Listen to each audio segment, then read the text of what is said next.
하나님께서 이스라엘 백성들을 포함한 열방의 나라들에 대해서 심판을 행하셨죠.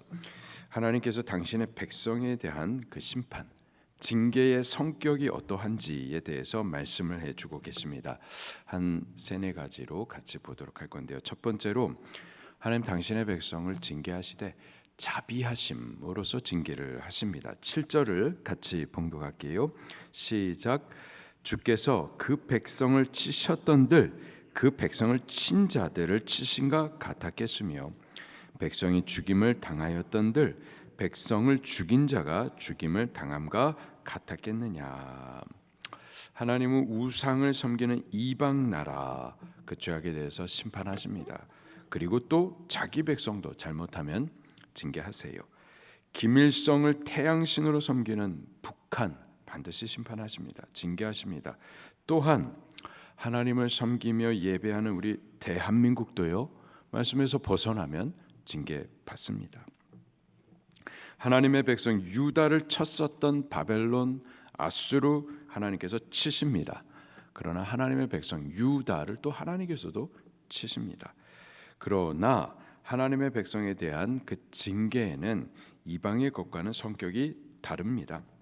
하나님은 자기 백성을 쳤던 아수르 그리고 바벨론을 치신 것처럼 당신의 백성을 치시지는 않습니다. 아수르가 이스라엘을 무자비하게 쳤기 때문에 하나님께서는 아수르를 무자비하게 치십니다. 그러나 이스라엘을 치실 때에는 자비하게 치십니다. 치시되 완전히 죽지 않게, 치시되 사랑에 근거하여서 자비하심으로 치시는 거죠. 치시기는 하시지만은 치시면서도 은혜를 베풀어 가시면서 그들의 필요를 채워도 가시면서 징계를 감당할 만하게 하시면서 치시는 거예요. 징계하시되 이놈의 새끼 죽으라고 징계하시는 것이 아니죠. 잘 되라고, 바르게 하라고, 거룩한 목적으로 징계하시는 겁니다. 아버지가 그 아들을 징계함 같이 사랑으로 징계하시는 겁니다. 때문에 하나님께서 우리를 징계하실 때 낙심하지 않아도 되는 거예요.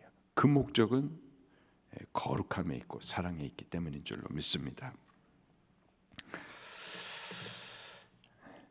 길거리에 아저씨가 치는 거는 굉장히 위험해요. 그러나 아버지가 칠 때에는 치시면서도 사랑이 느껴지는 거죠. 하나님이 우리의 아버지시고 그분이 우리를 징계하실 때에는 그런 자비하심, 사랑에 근거하여서 징계하시는 겁니다. 두 번째로는요, 우리가 범죄함에 맞게끔 적당하게 견책을 하십니다. 8절 말씀도 같이 봉독할게요. 시작. 주께서 백성을 적당하게 견책하사 쫓아내실 때에 동풍 부는 날에 폭풍으로 그들을 옮기셨느니라. 적당하게 견책하셨다라는 것은 그 죄의 정도에 맞게끔 징계하신다라는 뜻입니다. 세상에서도 범죄하는 사람들 중에 초범이 있고요, 재범이 있고 상습범이 있죠. 그 죄질에 따라서 범행의 빈도에 따라서 징벌의 강도가 달라집니다. 하나님도 이 죄 빈도, 죄 질에 따라서 적당하게 징벌하시는 거예요. 왜 연약해서 범죄하는 경우 그때 하나님께서 크게 치시는 것이 아니라 오히려요 다시 기회를 주시고 죄를 한번 이겨보라고 그렇게 오히려 기다려도 주십니다. 그러나 말씀을 알면서도 다시 죄를 택한다, 그런 경우에는 하나님께서 징벌하시죠. 처음에는 회개하기를 가르쳐 주시기 위해서 가볍게 견책을 하십니다. 근데 회개하지 않고 오히려 그 죄를 다시 찾고 오히려 즐거워하기까지 한다, 징벌의 강도가 점점 세지는 거예요.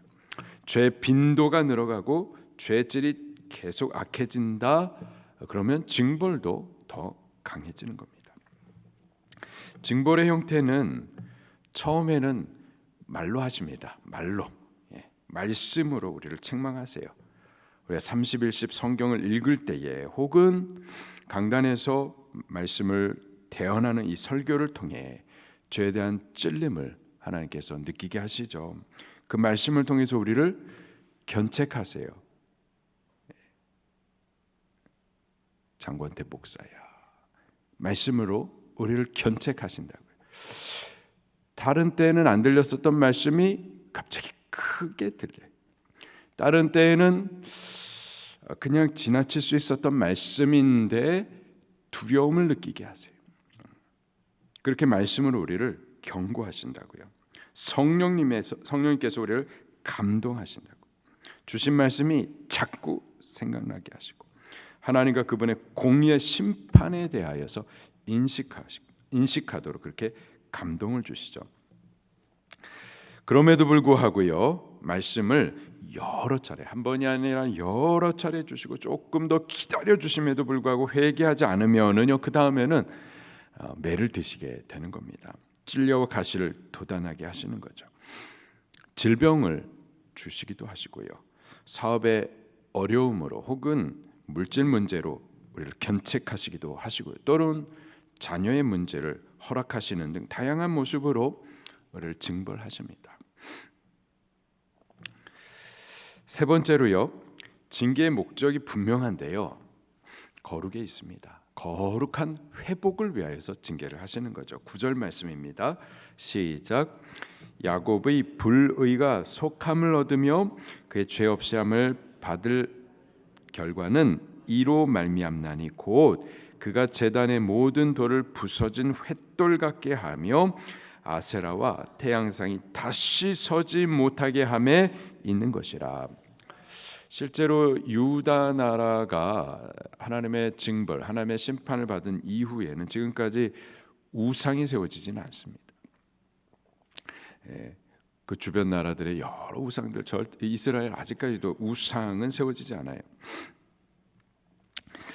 하나님의 징계의 목적은 거기에 있습니다. 거룩함에 있어요. 불의의 속함을 얻게 하시려고, 죄 없이함을 받게 하시려고 아세라상, 태양상 등 우상이 그 민족 가운데, 나라 가운데, 우리들 안에 다시 서지 못하게 하시려고 거룩한 회복을 목적으로 하여서 하나님 징계하시는 겁니다. 그 몽골이라는 나라가 겨울이 되면 추워지면은 영하 40도까지도 이렇게 떨어지는데요. 그 호텔 안에 커튼을 열어보면은 창문이 있는데요, 창문 안쪽으로, 호텔 안쪽으로 얼음이 막 이렇게 두껍게 쌓여 있어요. 호텔 방 아닌데도. 근데요, 몽골 사람들이 굉장히 호전적인 민족입니다. 등치도 크고 주먹도 크고 배도 뚝 튀어나오고. 근데 그 사람들이 술을 그렇게 좋아하고요, 술을 먹고 나면 제정신을 못 차려가지고 아내를 때리기도 하고 그런데요, 그러면은 신고를 받으면은 그 추운 날씨에 하여튼 죽지 않게끔만 하게 그렇게 괴로움을 준대요. 그 추운 날씨에 벌거벗겨 놓고는 경찰이 잡아가가지고는 술 먹고 술 취해 있는, 그래서 아내를 폭행하는 그런 남편을 잡아다 놓고 그 추위에 죽지 않게 할 정도만 그렇게 괴로움을 준대요. 그러고 나면은 절대 다시 술 먹고 그렇게 주정 부리지, 아주 그냥 다시는 그러지 못하도록 그렇게 혼을 내주는 거죠. 하나님께서도 징계하심의 목적은 그겁니다. 죽어라 이놈 자식아, 이거 아니고요, 죽게 하시지 않고 다만 거룩하게 하시려고 그 목적으로 징계를 주시는 겁니다. 자기 백성에 대한 하나님의 징계에 대해서요, 히브리서에서 잘 설명해 주고 계십니다. 히브리서 12장 5절부터 11절 말씀을 찾아볼게요. 히브리서 11장 5절부터 11절 말씀을 같이 보도록 하겠습니다.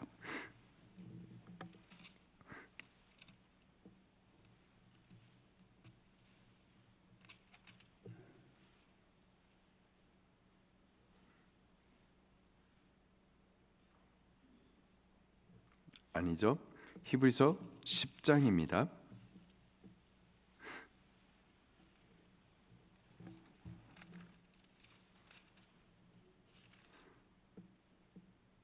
아니죠. 히브리서 12장입니다. 히브리서 12장 5절부터 11절까지 한 절씩 교독할게요. 또 아들들에게 권하는 것 같이 너에게 권면하신 말씀도 잊었도다. 일러스되 내 아들아 주의 징계하심을 경히 여기지 말며 그에게 꾸지람을 받을 때 낙심하지 말라.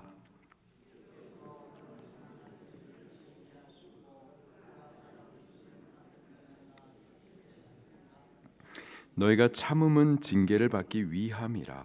하나님이 아들과 같이 너희를 대우하시나니 어찌 아버지가 징계하지 않는 아들이 있으리요.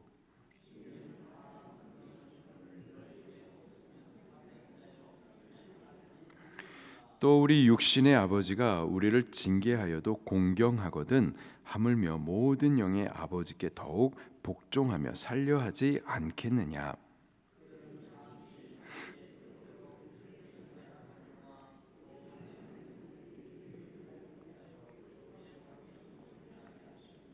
무릇 징계가 당시에는 즐거워 보이지 않고 슬퍼 보이나 후에 그로 말미암아 연단받은 자들은 의와 평강의 열매를 맺느니라. 아멘. 징계하시는 이유가 분명합니다. 아들이기 때문에 그래요. 사랑하시기 때문에 아버지의 마음으로 징계하시는 겁니다. 징계의 목적을 말씀하시는데요. 오직 하나님은 우리의 유익을 위하여 곧 그의 거룩하심에 참여하게 하시려고 바로 이 목적으로 징계하시는 거죠. 때문에 우리가 징계를 받을 때 어떻게 해야 될까요? 5절 말씀을 보니까 첫째로 경히 여겨서는 안 되는 겁니다. 하나님께서 말씀을 주시면 견책의 말씀을 주시는데 듣기 싫어해서는 안 되는 거예요. 성령께서 우리의 마음에 감동을 주시는데 이걸 갖다 그냥 무시해서는 안 되는 겁니다. 심지어 징벌하실 때 그 육체의 혹은 자녀의 문제, 직장의 사업, 물질의 어려움 등을 주시는데 이것을 우연 그냥 재수 없어서 이런 식으로 그냥 징계를 가볍게 여기서는 안 되는 겁니다. 말씀 주실 때, 감동 주실 때 빨리 회개하셔야만 하는 거죠. 왜 징벌을 가볍게 여기지 말라 하시는데 가볍게 여기면 어떻게 될까요? 가볍지 않은 징벌을 주시는 겁니다. 무거운 징벌을 주시는 거예요. 두 번째요, 징벌 받을 때에 우리 낙심해서도 안 되는 겁니다. 징벌은 미워해서 주시는 것이 아니고요, 죽어라 이놈 새끼야 하면서 주시는 것이 아니고요, 사랑하는 아들이기 때문에 주시는 겁니다. 징벌은 버려짐이 아니고요, 버리지 않고 거룩하게 다시 세우시기 위하여서 주시는 거죠. 때문에 낙심할 이유가 없습니다. 징벌의 때에 하나님의 뜻을 우리가 잘 이해하고 잘 통과하면은, 빨리 회개하면은, 그러면은 오히려 연단받은 자의 의와 평강의 열매가 맺혀지게 되는 거죠. 때문에 연단받은 자의 의와 평강의 열매를 맺는다면은, 그렇다면 이 징벌도 우리에게 유익하게 되는 거죠. 우리 하나님, 그분이 우리를 사랑하십니다. 첫째로는 징벌받지 않는 게 가장 좋겠어요. 그러나 우리가 항상 잘하지 못하죠. 어리석어요. 그래서 하나님께서 우리를 견책하실 때 빨리 깨닫고 돌이키기만 한다면 유익이 될 줄로 믿습니다. 오늘 하루도 우리 하나님 아버지의 사랑을 의심하지 마시고 우리 하나님 아버지를 위하여서 살아드릴 수 있는 하루가 되기를 예수님 이름으로 축원합니다. 말씀 붙들고 통성으로 기도하시겠습니다.